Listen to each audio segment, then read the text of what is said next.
Bueno, oficialmente comenzamos.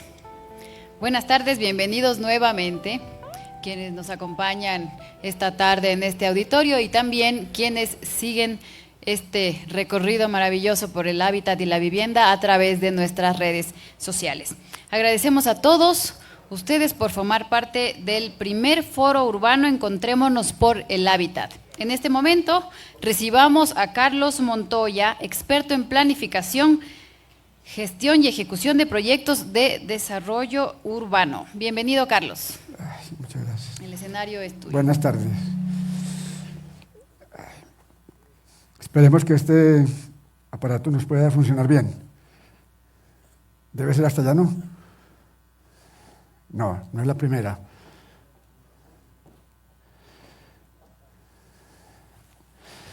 Ahí estamos, bueno.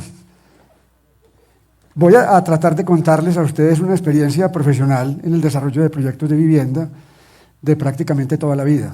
He estado involucrado caminando entre senderitos, entre escalinatas, y papá me decía, ¿vos qué es lo que haces en la alcaldía?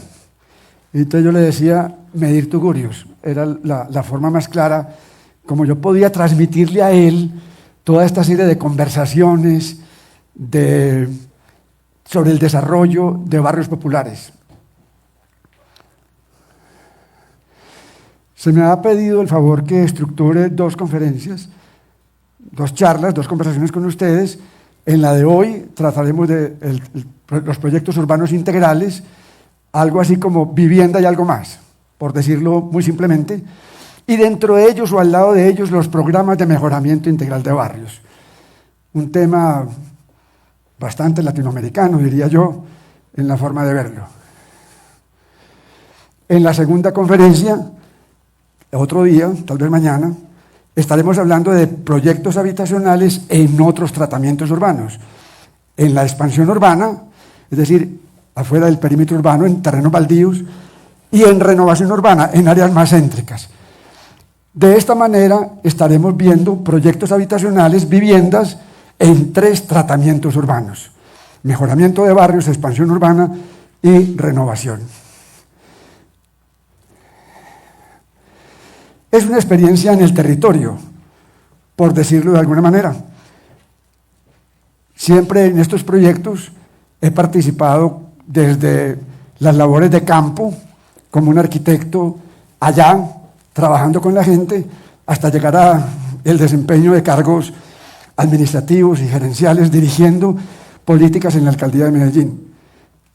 Así que todas estas conversaciones que tendré con ustedes serán vivencias reales que he tenido.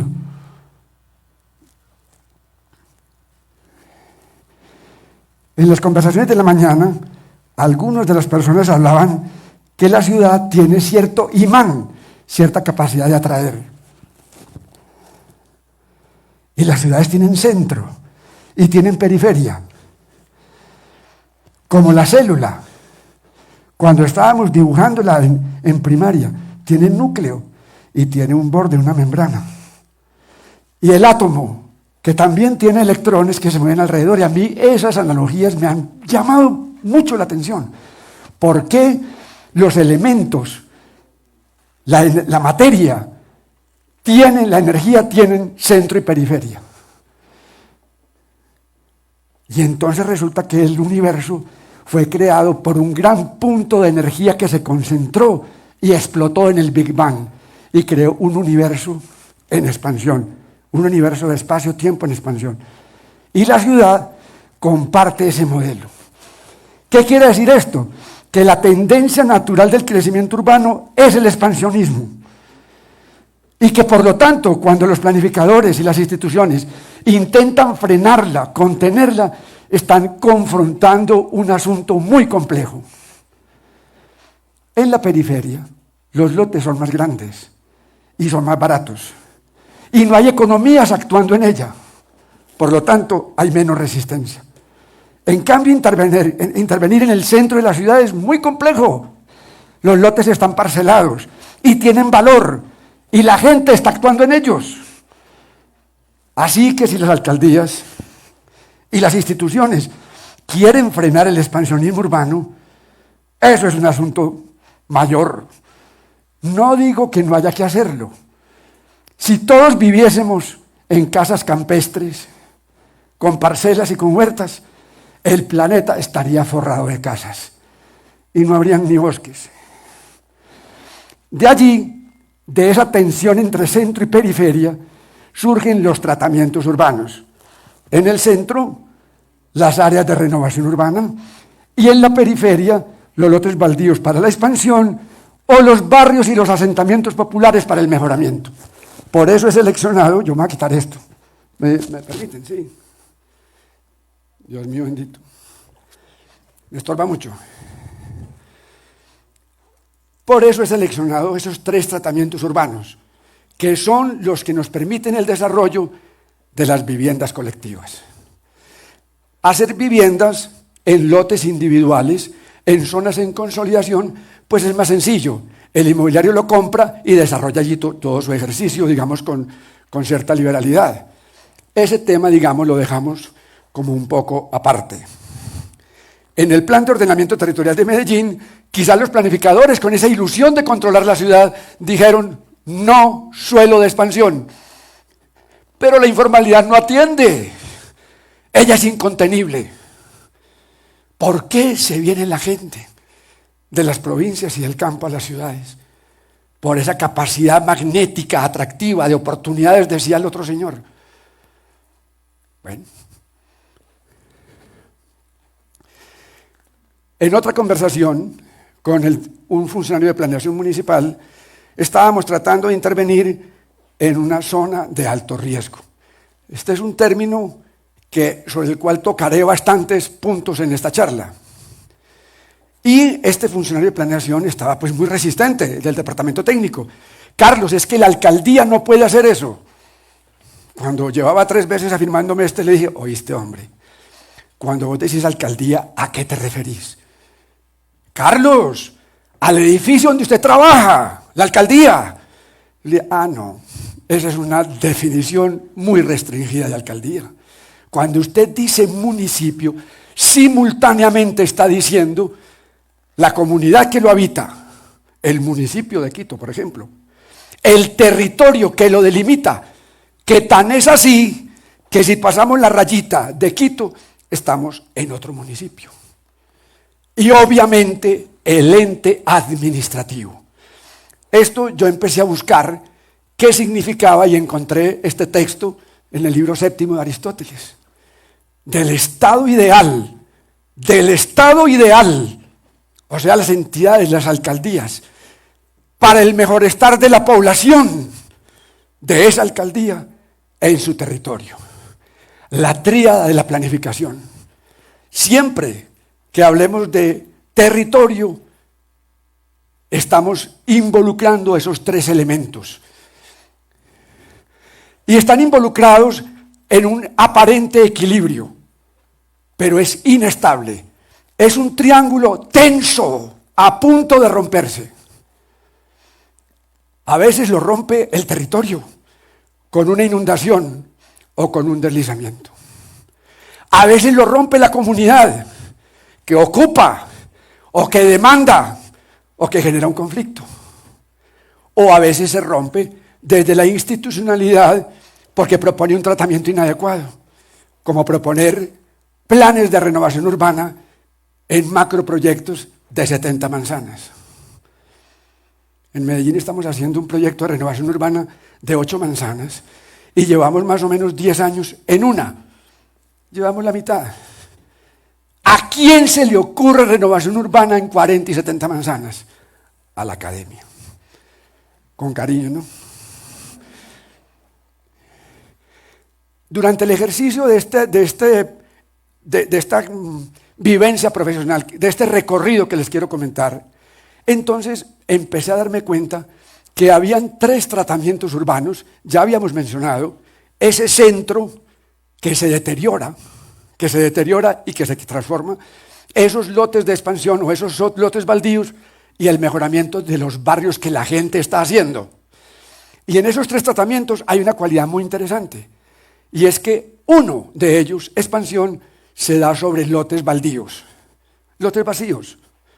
Se les aplica una norma y se desarrollan. Pero los otros dos tratamientos son sobre ciudad instalada, en el centro y en la periferia.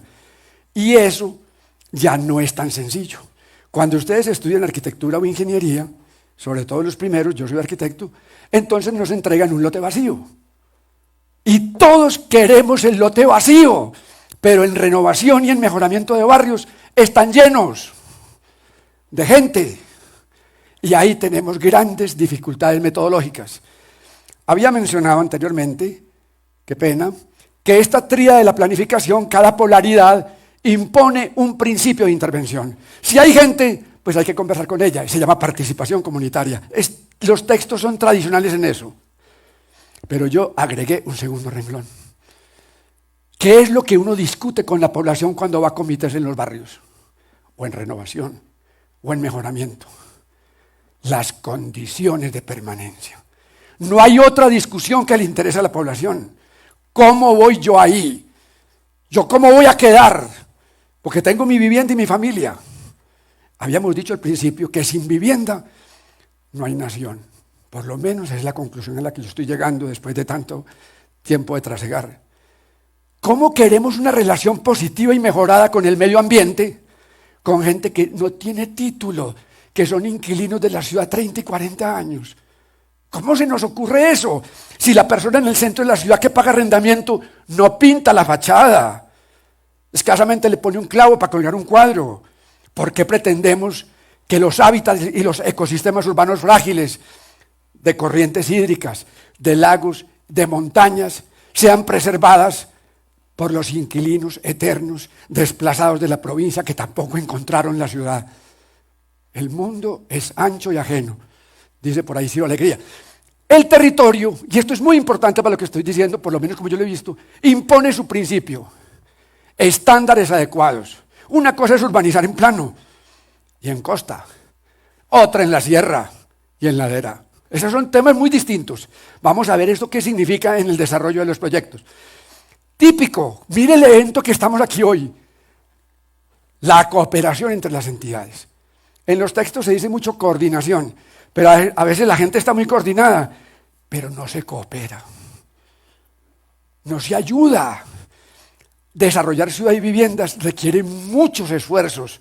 Háganse de cuenta que es como una losa, una plancha, que necesita muchos palitos, muchos hombros para cargar cada vivienda y cada barrio. Y en este diagrama, entre todos, mientras más participación de la gente haya, mientras más cooperación interinstitucional, la nación, los municipios, sector privado, las comunidades, entes financieros, entes académicos, todos son valiosos. Y mientras el estándar de obra sea más adecuado, se produce un efecto entre ellos tres que se llama racionalidad de las inversiones.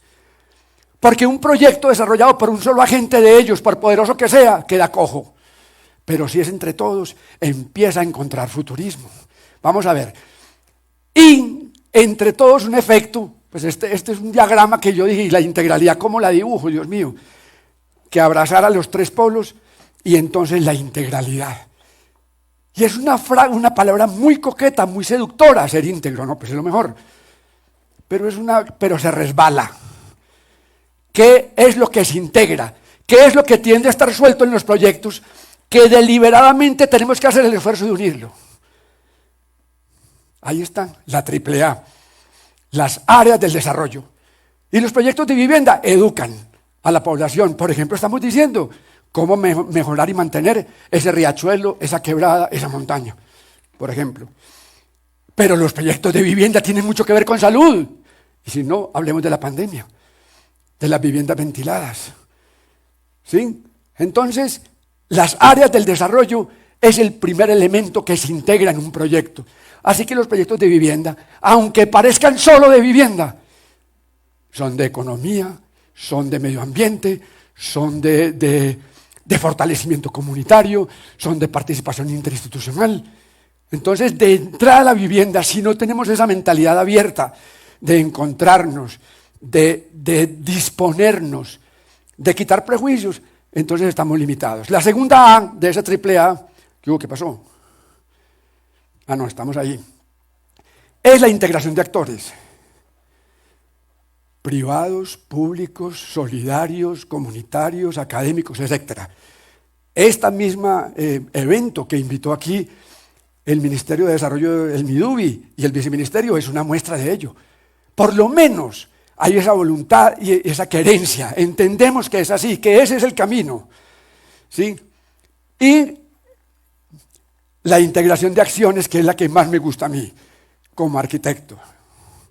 No se trata de que en el barrio T es muy íntegro mejorar las viviendas aquí y hacer unos senderitos, pero en el barrio, otra T, en el barrio B es donde se hace la escuelita o el proyecto ecológico. No, se trata de la simultaneidad en microterritorios. Estas frases un poquitico retóricas, un poquitico académicas, un poquitico pretenciosas, las vamos a ver expresadas en los proyectos. Cómo viven y cómo la gente participa más cuando entonces su vivienda se relaciona con la cañadita. Su vivienda tiene que ver con el juego de los niños. Su vivienda incorporó la actividad económica que tengo, ¿sí?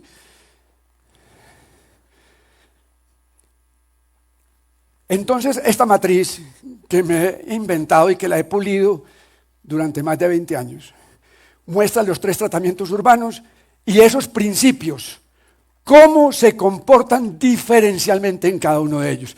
No es una definición que yo venga a hacer, ni más faltaba que yo fuera con esa pretensión, pero siempre le digo a los grupos académicos, a los grupos que operan la vivienda, a ese ministerio, a esa alcaldía, a esa comunidad, a eso, que se encuentren, que lo definan. Cada quien lo define. Esto no es una fórmula, es más bien un método. Pero fijémonos en algunos. La participación comunitaria. Si vamos al barrio X, al barrio A, entonces la participación comunitaria no es abstracta.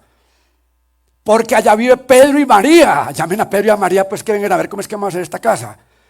Pero en expansión urbana no hay gente. Entonces, ¿qué hacen los técnicos? Perfiles socioeconómicos. Y entonces tienen una población como abstracta, con capacidad de ingresos, pero no es ni Pedro ni María, en realidad. Y en renovación urbana entonces se hacen estudios de mercado. ¿Se dan cuenta? Que las cosas se parecen, pero son distintas. Y cada investigación de esas la hace un actor diferente. Y si no tenemos esa claridad desde el principio, entonces empezamos a hacer, pues yo no sé, estudios de mercado en un barrio popular, pues donde no. ¿Sí? Por poner un ejemplo.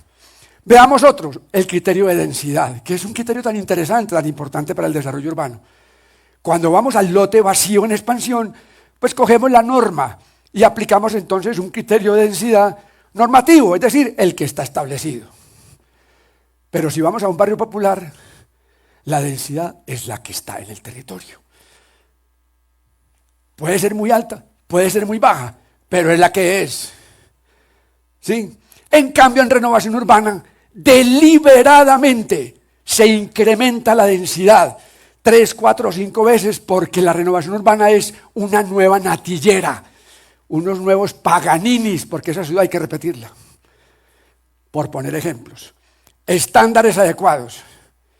Es muy posible que si trabajamos en un ambiente de mejoramiento de barrios, haya flexibilidad, haya tolerancia a sistemas de alcantarillado de diámetro reducido, por poner un ejemplo. A secciones públicas, callecitas y senderos también de secciones reducidas. Es posible. Pero si usted va a hacer un barrio planeado en expansión, es la norma. Secciones públicas de 12 metros. Ahí olvídese. Y si es en el centro de la ciudad, usted puede pensar en tecnología de punta, en ascensores, en fibra óptica, en domótica, etcétera. ¿Se dan cuenta? Entonces hay un lenguaje y una tecnología en cada tratamiento. Y entonces esta es una matriz que he compuesto en toda mi vida. Cada rengloncito de esos fue casi después de hacer un proyecto y darse uno contra la pared y decir realmente qué fue lo que hicimos. A ver, ¿sí? Y es una sugerencia. Como les digo, cada entidad o cada grupo técnico la puede armar. El valor de la tierra, ese es otro factor, un ingrediente tremendo, que se comporta muy diferentemente en cada uno de esos tratamientos. ¿Sí? Ahí están algunos de los elementos con los cuales se puede ir construyendo estos principios, estas nociones de intervención en estos proyectos. Y he escuchado aquí, y esto pues lo digo yo a veces pues soy muy afirmativo, muy categórico parece, pero en realidad soy un aprendiz más. Yo simplemente pongo las controversias para que a veces me convencen de lo contrario, no hay problema. Y entonces se habla de vivienda y hábitat, como si fueran dos cosas distintas, y yo sé que lo son. Pero en esta argumentación de toda la vida me he dado cuenta que no puede haber hábitat sin vivienda. ¿Se dan cuenta ustedes? Es la vivienda la que define el hábitat. Pero entonces, ¿qué es el hábitat si está ya la vivienda? Carlos, es que ese proyecto es viviendista, y no hay sino viviendas. Pues es lo que usted ve, ¿cierto? Pero entonces vamos a ver unos proyectos donde la gente pone negocios en todas sus casas. Y es la vivienda de los emprendedores, de los desarraigados, de los desplazados, de los desempleados. ¿Qué van a hacer en su vivienda? Sobrevivir. Casi que es la definición de hábitat. Un territorio donde una comunidad puede desarrollarse y reproducirse, ¿cierto? Y entonces la vivienda empieza a ser, no es que la vivienda se vuelva productiva porque usted le pone en el plano productiva, es porque entran familias anhelantes que están luchando. Esos son los verdaderos resilientes. No es, pues, nosotros usamos muchas metáforas como la ciudad resiliente. Los resilientes es la gente, es los que están ahí luchando por la vida.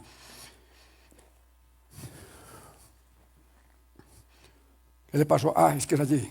¿Qué hice ahí? Dios mío bendito. ¿Qué puedo hacer? Bueno, es que sí.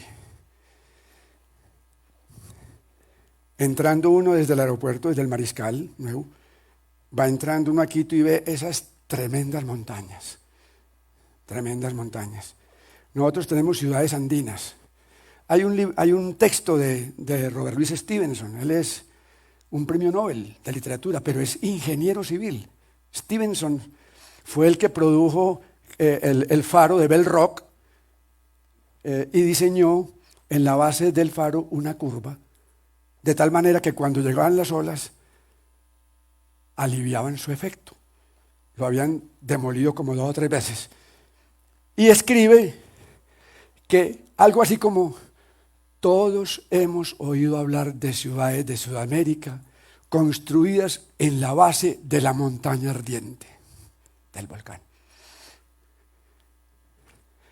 Todo el urbanismo que nosotros aprendimos en las universidades nos decían que las laderas no son habitables, no son urbanizables.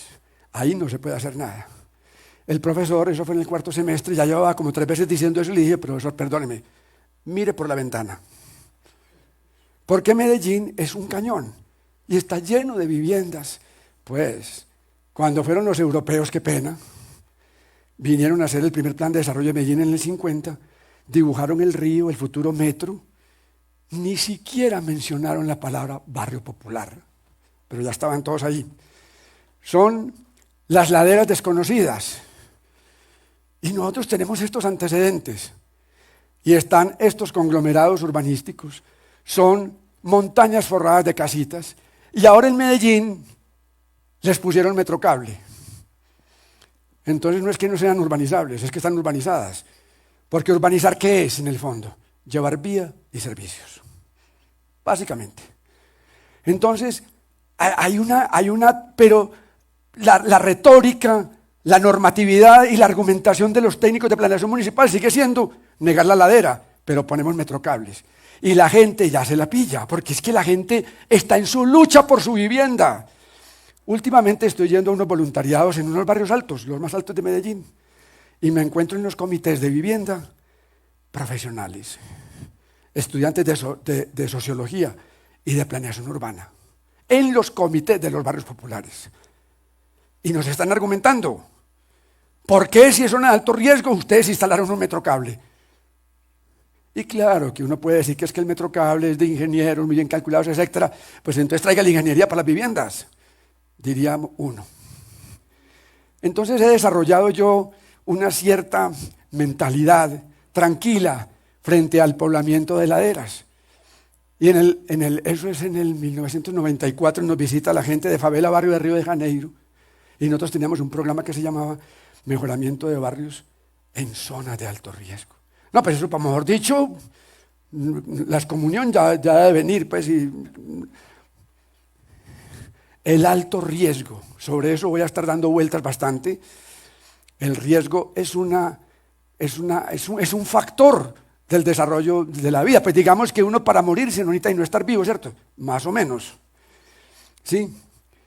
Lo que queremos con el riesgo es hacer conciencia de que la montaña y la ladera imponen condiciones. Y en esa ladera, pues está la gentecita, los que llegaron. Esta fotografía que a mí me impresiona, me parece brutal. Están en Antioquia construyendo un tramo del ferrocarril de Amagá. O sea, eso es un tramo de tren, un tren con su peso, con su carga, cargado en pilones de madera. Entonces hay ingeniería para confrontar el poblamiento de laderas. Una fotografía de 110 años de existencia en Medellín. El plan de ordenamiento de Medellín, que reconoce entonces la situación del río, y por primera vez de dos quebradas que confluyen al río y hacen como una especie de cruceta ambiental de ejes hídricos. Y a media ladera, los barrios tradicionales, y en verde, zonas que son a veces barrios subnormales y a veces un cinturón verde que añoramos. Unos barrios por mejorar y un cinturón verde por consolidar. Ahí están esas tensiones porque la vivienda, me he dado cuenta que la vivienda está en conflicto con todos los demás atributos de la ciudad. En nuestro caso, si se va a construir un puente, hay que tumbar viviendas. Si se va a construir un colegio, hay que tumbar viviendas. Si va a ser un centro cultural o una biblioteca, la Biblioteca España, 152 viviendas se llevó. Entonces la vivienda siempre es el de poner, siempre las quitan, se las llevan, porque hay que hacer el proyecto de infraestructura. Y entonces en ese análisis descubrí una de mis frases de combate más importantes. Me di cuenta o pensé que antes de la ciudad habían viviendas. Antes que hubiese ciudad habían casas. Es decir, que la vivienda es la célula madre de la ciudad. Y esa analogía con la medicina, si usted no la reimplanta la vivienda donde estaba, está destruyendo el tejido, está desintegrando la ciudad, está desintegrando las comunidades. Y exactamente eso es lo que sucede cuando llega un proyecto y desaloja 100 casas. Y la gente queda ahí, a veces con soluciones, a veces no. Y en esta propuesta de ordenamiento territorial, que parece muy interesante, el desarrollo de nuestras cañaditas, de nuestras quebradas, porque esta es una ciudad de vertientes. El ecosistema urbano frágil de Medellín es la vertiente que implica ladera inclinada y corriente de agua. El ordenamiento de esos cauces, son 84 quebradas en Medellín, no aparece, sino los ejes principales. Bueno, cosas por pulir en todo proceso de planificación. Hoy en día, en algunos barrios que hemos mejorado, están surgiendo desde el desarrollo privado inmobiliario estas torres. Y la gente dice, Dios mío bendito, ¿qué es lo que están haciendo allá? Es el desarrollo predio a predio el que produce esto. Sin embargo, esto para mí tiene salidas muy interesantes. Imaginémonos que aquí en este auditorio está la ladera de alta pendiente. Ahí están ustedes, ahí de para arriba, ¿cierto? Y entonces subir por estas escalinatas, bueno, por aquí va el metrocable, vea, perfecto, ahí va el metrocable y por allá va el otro. Pero qué tan bueno unir ese metrocable a media ladera, por allí, ¿cierto? Pero está lleno de casas. Si en esa franja se ubicaran una serie de edificaciones que reasentaran a los que están ahí y crearan un corredor multimodal, ciclorrutas, árboles y secciones diferidas hay una solución. Entonces el multifamiliar no puede volverse el enemigo. El enemigo es el planeamiento predio a predio. Y entonces, ¿qué requerimos nosotros? Una planeación que vuelva a liderar y que estructure el proyecto urbano.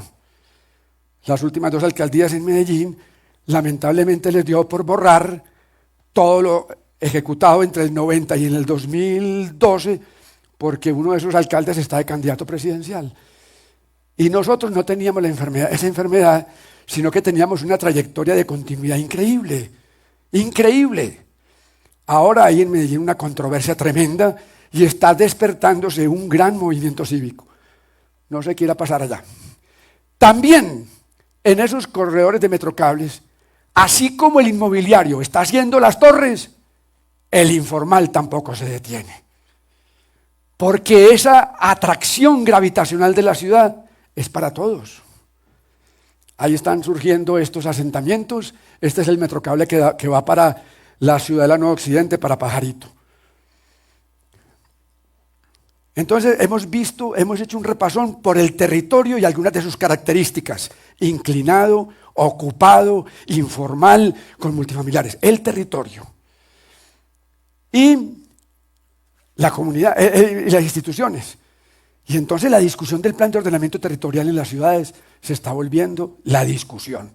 En estos momentos en Bogotá está discutiéndose muy álgidamente cómo es que la ciudad va a alojar las viviendas. Porque siempre es muy fácil y es muy claro decir dónde los humedales hay que protegerlos o no. Hay que protegerlos. Y es que eso es muy fácil decirlo. Y es a veces hasta demagógico.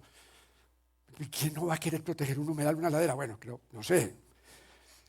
Y hay que construir colegios, y parques, y canchas, y todos esos beneficios colectivos, todos esos atributos. Pero la vivienda social siempre queda por allá. Aunque hasta la época de los 70s era lo primero que hacía un municipio: determinar las zonas de expansión. Pero como el expansionismo se nos está volviendo como algo así como lo terrorífico en la ciudad, entonces, como le digo, en Medellín ya negamos el suelo de expansión. Y hay un conflicto, eso pues, como yo lo veo, pues a lo mejor no es, entre los proyectos hacia el espacio público y la vivienda. El espacio público es muy vendedor, es muy fotogénico y es muy cómodo.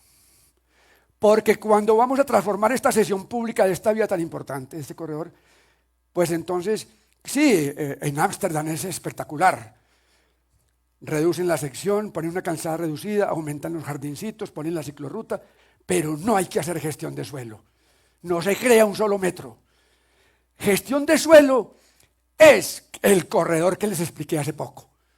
Cómo colocando multifamiliares, convocando al sector inmobiliario. Sector inmobiliario, vea, en esa franja desarrollé N pisos y me reubica a todo el que estaba ahí. Y de N pisos para adelante haga su negocio. Con tranquilidad. Porque es que la ciudad es el negocio de todos. Pues, esas son frases un poquitico burdas, pero hay que decirlas también. También he notado que en el desarrollo institucional en vivienda en Colombia, no sé acá, es muy inestable la institucionalidad. Y nosotros tuvimos el Instituto de Crédito Territorial, eso duró, Dios mío bendito, hasta el 92. El último concurso, ahí me gané un premio. Y se creó el INURBE y casi no duró 10 años. ¿Sí? Y estuve en Bogotá, hubo un alcalde que creó a Metrovivienda, que hacía suelo de expansión. Oiga pues, y la empresa Renovación que hacía renovación, y la Caja de Vivienda Popular que hacía mejoramiento. O sea, una entidad institucional municipal para cada tratamiento. Yo dije, qué lulo. Pues es como usted tener a la señora que hace almuerzo, la otra que hace desayuno y la otra que hace comida, pues una berraquera. Hoy en día, la empresa de renovación de Bogotá absorbió a Metrovivienda y la fusionaron en una sola.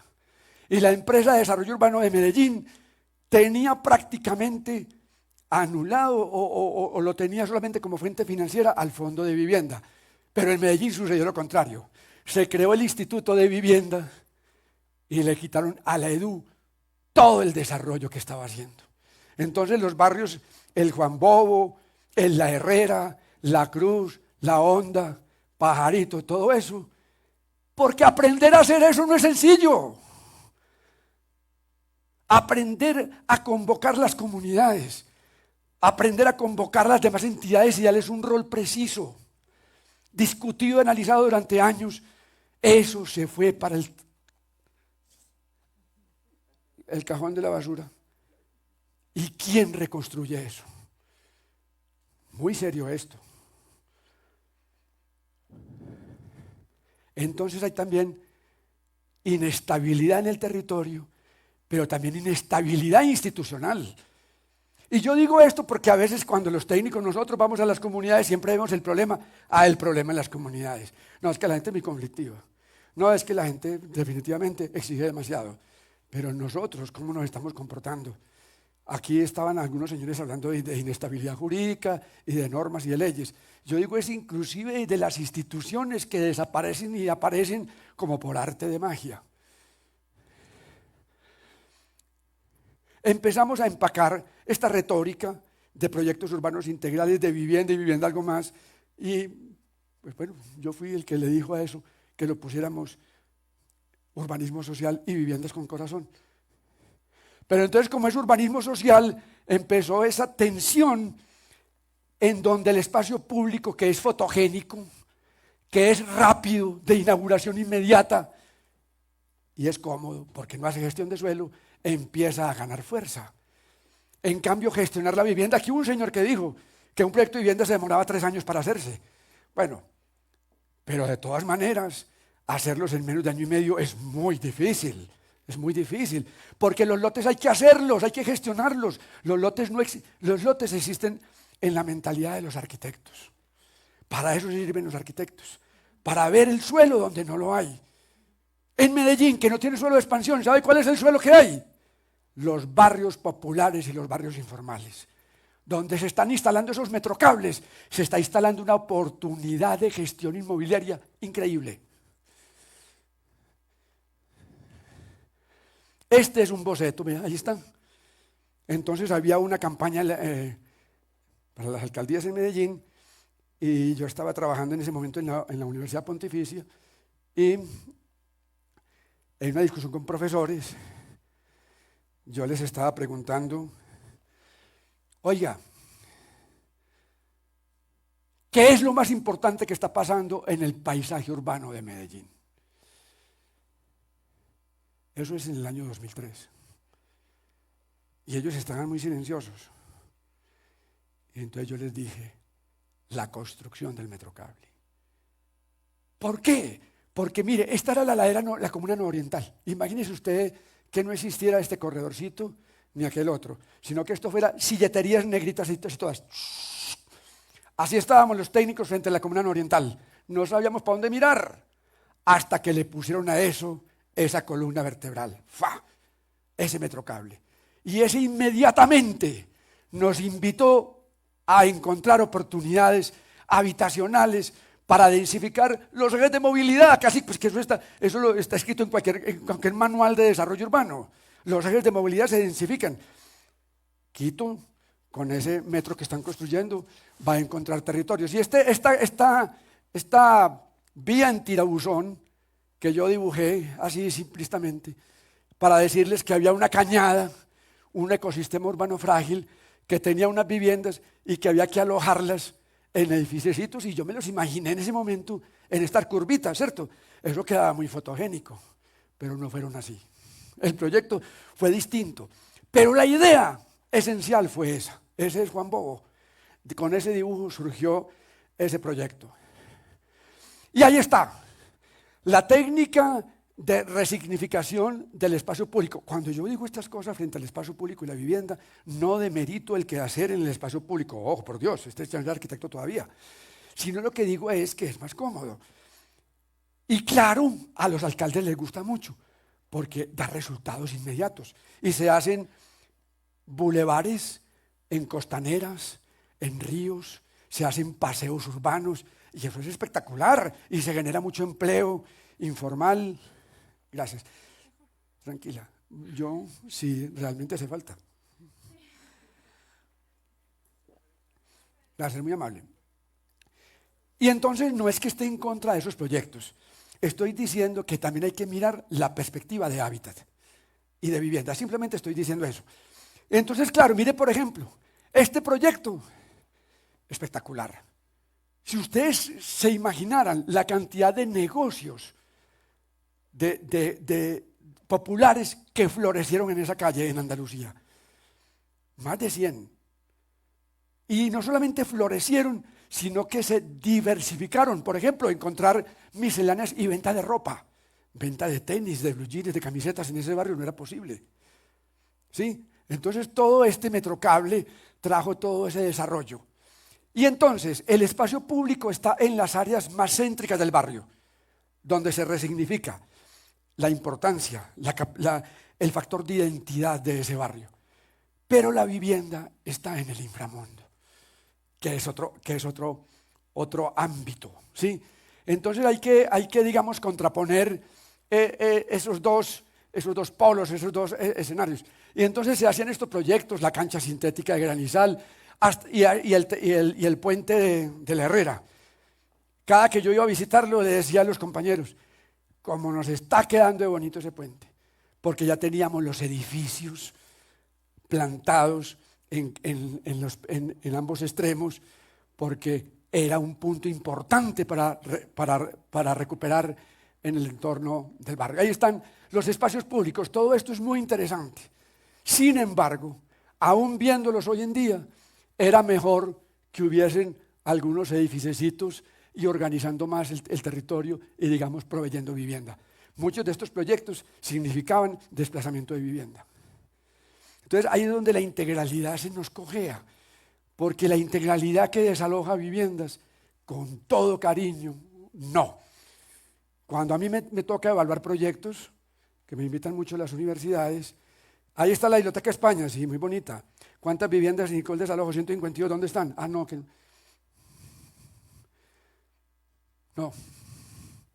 No es integral por lo menos, no es participativo. Participación es hacer parte. Y si la vivienda se fueron, pues no hicieron parte. Pues muy drásticamente. Esto hasta ahora es una introducción. Siempre voy a ir rápido, tranquilos. Cuando nos enfrentamos al desarrollo informal y al desarrollo formal, esta es una conferencia a la que yo asistí, la dio Edgardo Martínez. Él era profesor del IHS. ¿Dónde está Alexander? El compañerito Alexander. Ah, bueno. Es porque él es profesor allá del IHS, donde yo me formé en el PEVAL en la Universidad Nacional. Y esta conferencia la armé yo con esa charla. Entonces, se hace un proyecto, unos planos, se parcela y se habilita con vías y redes. En Bogotá, el Recreo, se edifican, se hacen edificios, o casitas, o bifamiliares, o pequeños edificios, hoy en día. Y después llega la familia con el crédito hipotecario, que es la familia feliz, la familia con carro y con niño y con niña, y a veces con mascota. Muy bien, ahí. Pero el barrio informal es exactamente lo mismo, pero al revés. Porque primero está la familia, que es muy diferente. El desplazado o la desplazada y abandonada. Muy duro con los hijos. Y construye un alojamiento precario. Y después llegamos los técnicos de la alcaldía a un asentamiento de hecho, a cualificarlo, a hacer milagros ahí, como ese viaducto, como ese andén elevado, 5 kilómetros de ese andén elevado con un barrio ya hecho. Cambiando la forma de circulación de las familias que antes estaban trepando por la escalinata y ahora pueden andar por un andén al principio de 3 metros, hoy en día de 5 metros. Y eso es otro cantar. Estábamos ahí tomando cerveza con Arturo Holguín y estaba lloviznando y apareció corriendo una gente y yo me asusté. ¿Qué es eso? Carlos, un enfermo que lo llevan en andas por unas escalinatas. Y yo, así sale un enfermo de un barrio informal. No. De ahí nacieron esos viaductos. Y entonces, después de hecho los viaductos y los mejoramientos y etcétera, tratamos de que la alcaldía regularice y escriture. Y nos chocamos contra esos criterios es que no cumple las normas. Eso es tremendo. La Conferencia Mundial de la Ciudad de Estambul, 1996, si no me equivoco, lo dice con claridad total, abro comillas. No proponemos el cambio de normas, sino su aplicación adecuada y flexible al asentamiento, estudiado como situación de hecho. Aplicación adecuada y flexible. ¿Dónde la venden? Para ir a comprar. En la mente del funcionario está. Es la voluntad. Es el comprender que el otro está buscando la vivienda añorada. Aquí lo dijeron muchísimo. Todas las personas que participaron desde el sector inmobiliario, desde el sector financiero, todos lo dijeron. Los sueños de la gente. Ustedes han visto el Tour de Francia, me imagino que sí. Claro, si Carapaz corre allá. Y han visto que a veces pasan por esos pueblitos medievales con callecitas que uno dice, por Dios, se van a matar. Estándares adecuados. Es el principio que salda esa diferencia. Y es mejor un barrio informal legalizado que eternamente ilegal, y si lo mejoras, la informalidad se multiplica y crece, y ya no es en un piso, sino en 2 y en 3. Ahí estamos con la Universidad Javeriana, del Rosario en Bogotá, estudiando una forma simplificada de elaboración de reglamentos de propiedad horizontal. Es que eso cuesta mucho, Carlos. Hay que hacer un levantamiento arquitectónico. ¿Para qué? Para decir que la señora tiene 50 metros cuadrados, porque en la escritura no dice sino eso. ¿Para qué tiene que decirle usted que tiene 2 alcobas, un baño? ¿Para qué? Si es que usted es dueño de lo que tiene, ¿qué importa lo que tenga? Abogado, ¿y en qué se diferencia una alcoba de una sala? ¿En qué se diferencia? En la cama y en la silla. Si usted las troca, tendría que cambiar, ¿cierto? Entonces estamos pegados de rigorismos que realmente no contribuyen para nada. Entonces, ¿qué hay que describirle al que tiene la propiedad? ¿Cuántos metros son? Hicimos un proceso de titulación de un barrio con medios informáticos y con aerofotogrametrías y con riesgos de error en 5 lotes entre 300. Y esos errores detectados se fueron y se verificaron con lienza en el sitio. Se puede. Y miren que cuando el desarrollo inmobiliario privado produce estas cosas en Medellín, pero nadie pone un escándalo con eso. Y esta es la ocupación extensiva. La vivienda ocupando todo el territorio. O sea, estamos entre dos formas de desarrollo y pudiéramos agregar los barrios informales. Bueno, este es Berlín, pero en Berlín un barrio, en Medellín no. Digo eso porque Berlín produjo una noticia impresionante hace un mes en desarrollo de vivienda. Eso lo tocó el día de mañana. ¿Se saben del referendo de Berlín, cierto? No, pero voy a anticipar. En Berlín hubo elección de canciller hace 5 semanas. Pero al mismo tiempo se convocó a la población de Berlín en Alemania para votar un referendo que aprobó 2-1, 64% contra 36%, que el ayuntamiento o la alcaldía de Alemania expropie o pueda expropiar, no se ha hecho, 240.000 apartamentos. 240.000. Y ya el año pasado había expropiado 14.000. Y eso es Occidente y es Alemania. Bueno, tremendo, tremendo.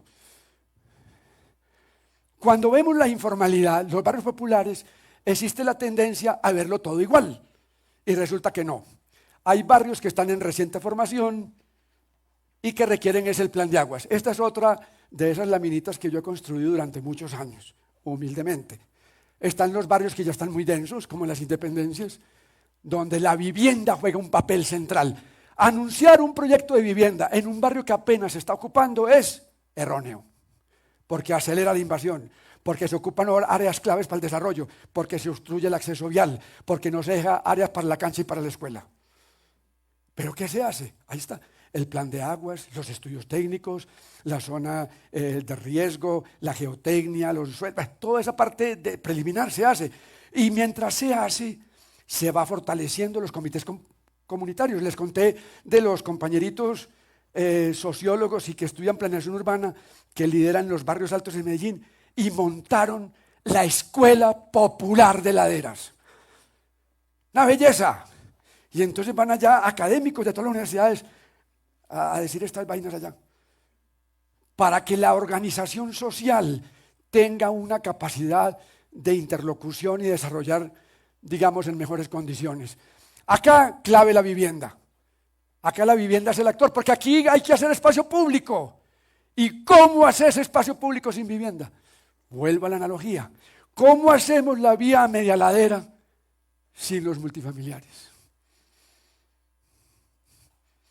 Entonces la vivienda, ahí nos damos cuenta que tiene un poder de generación de espacio público. Es la vivienda. Y no estoy hablando de expropiaciones, estoy hablando que en ese corredor alguien iría a concertar. No, es que usted, sí, esta franja la vamos a desarrollar, pero usted va a quedar aquí, en un apartamento X. Bueno, casa versus apartamento, ese es otro capítulo para conversar más tarde. En los programas de barrios muy consolidados, pues hay que terminar entregando las escrituras, por Dios. Ahí las planeaciones, yo pues nunca he ejercido en planeación municipal, he tenido con ellos muchos bonches, pero ¿qué se gana la ciudad con barrios eternamente ilegales? Yo no veo que gane nada. Miren ustedes en el nivel de barrio 1, o sea, los niveles 1, esos, lo que estamos haciendo. Este es uno de mis últimos trabajos. ¿Cuándo se producen los deslizamientos? En invierno sobre todo, porque ahí se rompe el equilibrio hidrogeotécnico de los terrenos. Los terrenos no fueron capaces de cargar la cantidad de agua que cayó y que va circulando descontrolada por entre los barrios. Porque entre otras cosas, démonos cuenta, en los barrios populares, las alcaldías y las comunidades generan alcantarillados, generan acueductos, ponen postes de energía, pero nunca sistemas pluviales. Y cuando vamos a discutir con la nación y con la alcaldía nos dicen, Carlos, es que lo que pasa es que ese tema no sabemos a quién le corresponde. Pues después de 50 años, Dios mío bendito. Entonces nos empezamos a dar cuenta que en la parte baja, aquí en la parte baja del asentamiento, está la vía pública.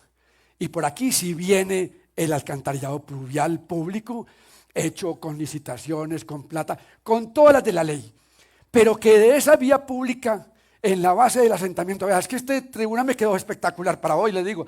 De ahí se desprende las escalinatas principales que son la red comunitaria de vías del barrio. Y ahí ¿quién actúa? El presupuesto participativo. Ojo, licitación pública, alta ingeniería, presupuesto participativo, estándares adecuados. Por ejemplo, canales pluviales a la vista a los lados de las escalinatas. No se puede construir una sola escalinata sin canales, porque el agua tiene que irse para alguna parte, si no produce deslizamiento. El agua es como una loca que anda por ahí corriendo y no. Y de esos escalinatas principales, de esa red comunitaria, se desprenden senderitos, vea, horizontales, vea, no es que me quedó perfecto, ¿sí?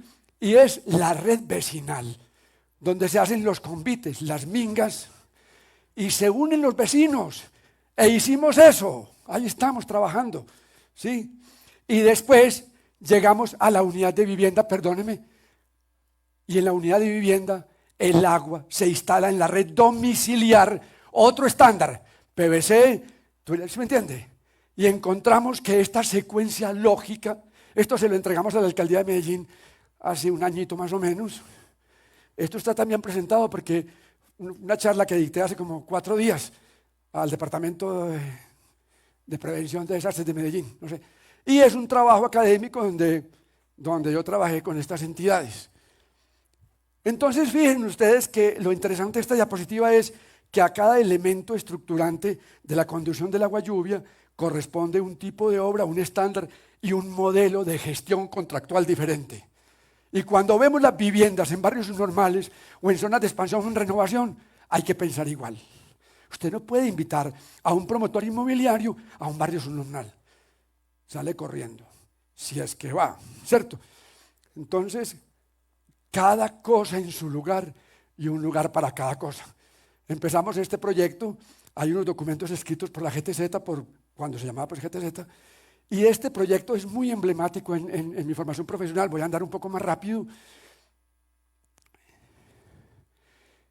Estos senderitos que hay ahí eran senderitos de 1,20 m, 1,50 m. Cuando yo caminé, ese fue mi primer trabajo profesional, cuando yo caminé por ahí casi que me rozaba, las laticas de los ranchitos me rozaban los hombros. Y la comunidad había pactado en 20 puntos de acuerdo con el alcalde que el desarrollo, mándeme materiales, nosotros hacemos el barrio. Y con ese hacerle el barrio le pagamos las escrituras. Ojo con eso, mejorando el barrio día a día, construyendo senderos, construyendo acueductos, construyendo obras de bajos estándares. A la comunidad no la puedes poner a hacer obras faraónicas, ¿sí? Se lograron hacer 3 kilómetros de estos senderos que yo registré con estas fotografías por una solicitud del BID. Eso fue aquí en Quito. Eso fue hace como 4 años o 3 años. Y encontré todo ese asentamiento que yo había trazado. Y perdónenme que hable en primera persona, porque vean, caminando por estos senderos, yo me veía a mí mismo. Papi, midiendo tugurios. Papá, yo mido tugurios. Era eso lo que estaba haciendo. Y los vi en 3 y 4 pisos, algunos son vehiculares, algunos alcanzaron entradas de taxis, de motocicletas. Un barrio, pues a mi juicio, esto no tenía alcantarillado, rescatado totalmente, voy a correr más. Y en ese mismo barrio están surgiendo estas cosas, estos cosas que la gente se lamenta y que ya hice pues el comentario que hacía sobre una disposición urbana de multifamiliares a media ladera. Hoy en día, el barrio de Moravia está en el plan de ordenamiento territorial como zona de renovación urbana. Y entonces, posiblemente vayan a aparecer pequeñas edificaciones, estas son edificaciones que hicimos ya alrededor para reasentar población afectada por la construcción, ¿dónde está? Del centro cultural y del jardín infantil. Aquí está el centro cultural. Pero estos proyectos de recepción de vivienda los hicimos en el barrio vecino. Y siempre me lamento que en aquel momento no tuve yo el convencimiento, no tuve la capacidad de que se hiciera al lado en el mismo barrio, para que el barrio empezara a aprender el lenguaje de la renovación urbana. Miren ustedes esto, ya estoy terminando esto, estoy corriendo muchísimo porque estoy con el tiempo un poquitico limitado. Bueno, yo tengo 15 minutos más, ¿cierto? Sí, según cosas. Bueno, miren esto, un programa de mejoramiento basado estrictamente en mejorar viviendas. Esto es en Río de Janeiro, es muy divulgado, yo no participé en esto lo conozco, ellos iban a intercambios a Medellín con eso. Y este es el resultado. Es muy interesante. Una gran consolidación habitacional, todas las unidades con el sistema sismo resistente. Esa palabra también en los señores que antecedieron desde la óptica financiera mencionaron mucho la palabra sismo resistencia esta mañana. Es decir, dignidad de las viviendas, y esa es una discusión que he tenido conmigo mismo y con... Eso es es como integralidad, eso es cualquier cosa, se escurre. Y yo llegué a la conclusión de que la vivienda debería tener 2 cualidades. Aquí hablan de 7, 2 cualidades para que fuera de ahí para adelante futurista. Una, estabilidad, sismoresistencia, durable, que no se caiga. En ladera, en donde sea. Y segunda, ordenamiento, es decir, capacidad de accesibilidad, de dotación de redes y de escrituración. Con eso, chulé. Ya discutir y meterse que si son 2 alcobas, que si son 3 alcobas, que la calidad, que el balcón sirve, que... Perdón, no le metan a la gente en la vida tanto. No. Sin embargo, este proyecto a mí me gusta mucho. Crearon el centro de barrio, concertaron esta costanera. Este barrio, perdónenme, yo me devuelvo un segundito, estaba en consolidación de la mitad para allá, y esto no, porque aquí iba a pasar una vía, como tantos problemas en nuestras ciudades, una vía de ingenieros que amaría, ¿cierto? Barría con todo el barrio. Y entonces se llega a este tira y encoge. Es que las normas son un tira y encoge entre una cierta normatividad establecida y el barrio analizado como hecho. ¿Sí? Potente. Ahí está. Que ya no me obedece. Listo. Sin embargo, así como en Moravia, este barrio ya mejorado y titulado entra en fase de renovación. Digo yo, allá no ha pasado. Pero a mí se me ocurre que una vía un poquitico mejor jerarquizada, la resignificación del espacio público dentro del barrio, tal vez reasentando la población se reasienta localmente en unos edificios, cualquiera pues, eso son cosas que yo recorto y pego ahí para que eso sea rápido, y entonces el barrio empieza a tener como ya no es un niño ni un adolescente, empieza a madurar. La renovación urbana es como la maduración de los barrios, ¿cierto? Aquí está, miren, una cosa es verlos y son hasta fotogénicos, pero otra cosa es construir 5 kilómetros de estos senderos con un barrio ya hecho. Pero eso fue muy hermoso, así que les voy a explicar por qué. Ahí lo ven ustedes, qué pena que les dé tanto la espalda, pero aquí se ven unos pasamanos, pasan por acá, él va por allá 1 kilómetro, vuelve, ¿cierto? Ahí se ven, y pasa por arriba, ¿sí? Donde la gente solo tenía escalinata, se dota el barrio de unos corredores horizontales. Espectacular. Un proyecto emblemático que cambia la forma de desarrollo del barrio. Ahí está. Y entonces la alcaldía de Medellín, las últimas 3 alcaldías, los están mejorando, porque la alcaldía de Medellín se volvió rica. No sé de dónde están encontrando plata por ahí. Hay una caleta. Bueno, empresas públicas, que es una multinacional criollo latina poderosa, ¿cierto? Le da utilidades a la alcaldía de Medellín libres de inversión de 4 billones de pesos en cada alcaldía, o sea, 1 billoncito de pesos cada año. Una maravilla, ¿cierto? Pero miren lo que fue hacer eso. Estos son los viaductos por debajo. Y les pusieron escaleras eléctricas. Dios mío bendito. A eso le gusta a todo el mundo. A mí eso no, bueno, qué pena, uno no puede estar de acuerdo con todo. Y los pelados del barrio, allá hay mucha actividad de turismo popular y estos reggaetoneros y muchachos con la cultura y pintan y hacen cosas en el espacio público.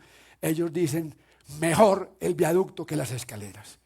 Pero además se han ido allá, me imagino que alguno ha ido allá, por ejemplo. Realmente es que hay partes de la escalera eléctrica que sinceramente están a 1 metro de los ranchitos. Como que me les faltó un poquitico. ¿Qué faltó? Una visión habitacional.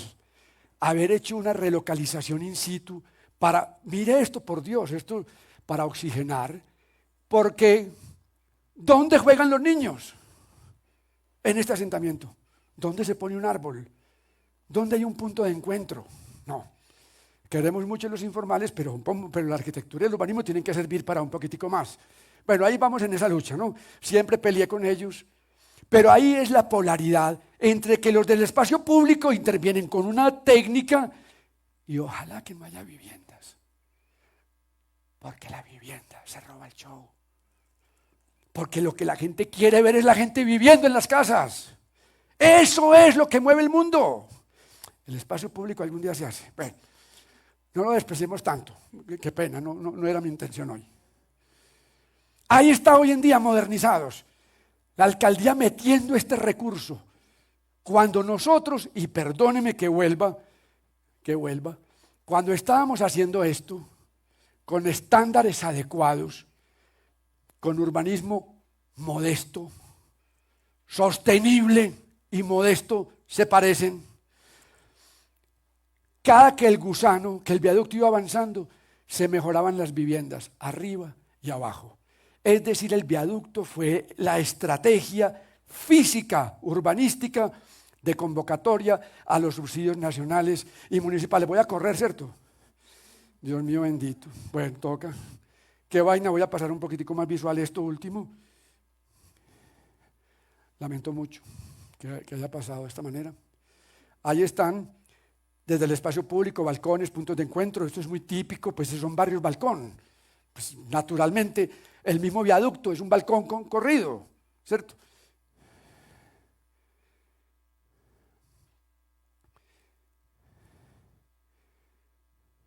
Acá se están reasentando edificios, viviendas, para colocar edificios, para mejorar tramas de este sector del barrio en rincones y en laberintos. O sea, miren que es la vivienda la que permite quitarle el laberinto al barrio. Si no hay oferta de vivienda, usted no puede intervenir la trama urbana. Es un aprendizaje, una lección bastante importante. Yo estoy ya terminando. Esto es el último día. Este edificio se inauguró hace por ahí 20 días. No es participación pues nuestra. E inclusive son en dúplex. Tienen un vacío, una viguita, y cada familia puede, entonces tienen 45 metros, pero los pueden aumentar a 60. A mí la academia me dijo muchas veces que hiciera eso, y yo no lo hice, porque con otras, muy obstinado también, y también puede ser un error. A eso me parece que puede ser un buen hallazgo de ellos, ¿no? Yo creo que según esta presión, esta marcación, me están marcando más que los ecuatorianos en Barranquilla, por Dios, ¿cierto? Voy a terminar esto, solamente estas imágenes.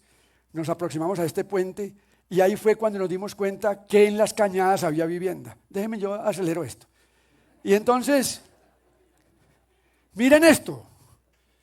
Cuando visité este proyecto con toda la alcaldía y todo el gabinete, más de 25 personas pasaron por ahí, la mayoría decían, ¿y qué van a hacer aquí? Todo esto hay que sacarlo. ¿Qué bobada es esto? El inframundo, laderas, ¿cierto? Miren esa calidad de esa vivienda, horrible, bueno, muy mala, pero es la lucha de la gente, la persistencia. Voy a acelerar, ya ustedes saben dónde está eso, está al lado del Metrocable, la vivienda pues en muy mala situación, miren la quebrada, miren los balconcitos ya montándose en la cañada. Voy a pasarla rápido, pues el proyecto Juan Bobo aquí lo han conocido mucho, yo lo he traído por ahí 3 veces, ahí estoy yo, pues más eso era de 30 años, Dios mío bendito, estaba yo en otras condiciones. Esa idea de que estamos en esta reunión, el ministerio, la alcaldía, el ente financiero, la comunidad, la academia, y que porque estamos reunidos y estamos en una mesa de trabajo, aparentemente es que estamos muy bien acoplados y nos entendemos mucho, sí, es valiosa. Pero el verdadero ordenador es el territorio. Y es lo que la gente quiere ver. La gente quiere ver, dice, estas casitas vino la nación y ayudó y el municipio. Y hubo crédito del Fondo Solidario. Esta quebrada vino medio ambiente y vinieron los de obras públicas y hicieron el puentecito. O sea, la gente añora ese Estado coordinado y cooperativo. Es lo que la gente quiere. Quiere que su gobierno se comporte para poder también a ellos decirles, bueno, vamos para arriba, ¿no? Voy a terminar esta intervención muy rápidamente. Ustedes conocen todo esto, ¿sí? El antes, el durante, impresionante. Hagamos casas lisas como en los pueblos, dijo una señora. Casas lisas como en los pueblos, explícame. Sí, doctor, es que en esos rincones la juventud sufre mucho. Explícame, a ver. El ocio y el vicio. Y entonces la forma urbana, un paramento liso y continuo, controla esas patologías que se presentan en estos territorios. Muy interesante. Ahí estamos progresando. Bueno, yo quiero correr, pero haciendo los primeros edificios, la gente cómo se apropia, siempre con negocitos, con tienditas, el proceso de escrituración, ahí está el doctor Fajardo. Miren ustedes este mejoramiento de vivienda, así estaba, hicimos el muro de contención, llegó la ONG, esto lo hacen ONGs, pues el sector privado para esto pues humildemente no. Y la gente continúa ella sola, con recursos de la familia. Es que mi patrón me prestó una plata. ¿Quién es su patrón? Es que yo vigilo un parqueadero y el patrón me prestó 2 millones de pesos y ahí estamos.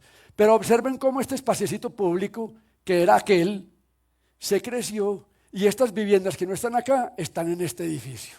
Es decir, la relocalización es una cirugía en pequeñísimo, en micro territorio, porque la gente es consciente de que el vecino se va a tener que ir para nosotros tener espacio público. No. Ya voy a terminar, sí, qué pena, ay, Dios mío bendito, sí, voy a terminar ya, ahí estamos terminando, se llama el proyecto de despedida. Esta familia no fue a la capacitación. Ah, si el que no va, no va, chao. Esto no es un programa asistencialista, hay que estar al pie del cañón. Yo llevé este proyecto al Foro Mundial en Nanjing, allá en Italia, en China. Miren esta imagen, los mejoramientos y los edificios nuevos receptores de la gente que estaba al frente en la cañada. Esta imagen es esta misma. Y entonces cuando yo estaba preparando mi preparación, yo dije, no, yo digo eso allá, me van a decir, no, este man encima es mentiroso, ¿qué? ¿Cierto? ¿Ven el poste arriba? El de la mitad. Y ven una casita, es que no tengo aquí señalador porque se lo trague, es que no sé quién. Una casita azul, allá junto al poste del centro. ¿Sí la ven? Una manchita azul con negro. Bueno, ojalá que la estemos viendo. Esa es esa misma casa. El poder de combinar estos dos, sinceramente, un proyecto espectacular. No por a pesar del hecho, sino que el equilibrio, los tamaños de los edificios, las viviendas mirando la quebrada, esta gente capacitándose, los grupos de los semilleros ambientales, los kits para mejorar y para limpiar la quebrada, es decir, gente con título cuida la quebrada. Ahí vino ese aprendizaje, fue un proyecto muy poderoso, ahí está el territorio ya organizado y terminado, y yo creo que colorín colorado, miren, yo siempre termino con esta frase.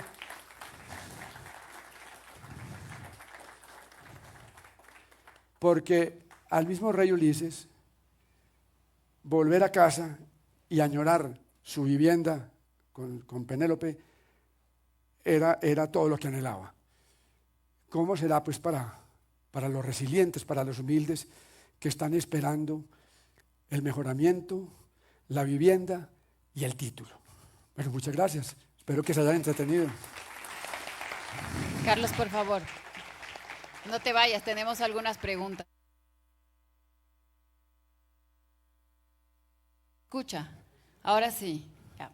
Con tanta convicción, con tanta pasión, experiencia y conocimiento, podríamos quedarnos aquí toda la tarde. Creo que la mayoría está de acuerdo conmigo, pero tenemos una agenda que cumplir y tenemos unas mesas de trabajo que nos están esperando, pero además tenemos preguntas. Bueno. Hay un par de preguntas, me decían, del público. Vamos a dedicarle 5 minutos a esto. Si alguien se anima, hay un micrófono por ahí circulando. Bien fáciles. Creo que ya respondiste todo anticipadamente. ¿No? ¿Estamos listos? Bueno, entonces parecería que hemos concluido esta parte. Con el 6-1 es suficiente. Okay. Gracias, Carlos Montoya, por acompañarnos. Lo despedimos con un fuerte aplauso. Gracias a ustedes también por acompañarnos hoy en esta iniciativa y a quienes nos han seguido a través de nuestras redes sociales durante todo el día. A continuación, invitamos a todos los presentes a que se dirijan a las mesas de trabajo. Tenemos 6 mesas de trabajo que se van a realizar en la parte de afuera. La número 1 es inversión inmobiliaria.